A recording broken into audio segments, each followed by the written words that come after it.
గులాబీ పార్టీకి మరో ఎదురుదెబ్బ తగిలింది. ఈడీ రంగంలోకి దిగింది.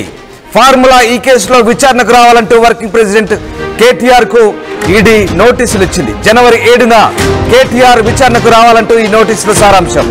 ఐఏఎస్ అధికారి అరవింద్ కుమార్, బిఎల్ఎన్ రెడ్డికి కూడా ఈడీ నోటీసులు ఇచ్చింది. వచ్చే నెల 2-3 తేదీల్లో విచారణకు రావాలంటూ వాళ్ళిద్దరిని కూడా ఆదేశించింది.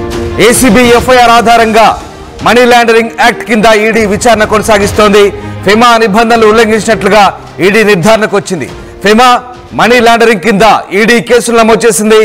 ఎఫ్యూఓకు 55 కోట్ల బదిలీ, ఆర్థిక అవకతవకలు జరిగినట్లుగా ఈడీ అనుమానాలు వ్యక్తం చేస్తుంది. మొత్తం మీద మరోవైపు ఇటు గులాబీ పార్టీకి ఇది ఎదురుదెబ్బని చెప్పాలి. ఇప్పటికే కల్వకుంట్ల కవిత జైలు జీవితాన్ని అనుభవించిన సంగతి తెలిసిందే. ఇక ఇప్పుడు కేటీఆర్ వంతొచ్చిందంటూ వార్తలు వస్తున్నాయి. ఇక గులాబీ పార్టీ అధికారంలో ఉన్నప్పుడు ఫార్ములా ఈ కార్ రేసులో భారీ స్కామ్ జరిగిందని కాంగ్రెస్ ప్రభుత్వం స్వయంగా కేసు పెట్టింది. దీనిపై విచారణ కూడా చేస్తున్నారు ఏసీబీ అధికారులు. కేసు నమోదు చేసి దర్యాప్తు ప్రారంభించారు.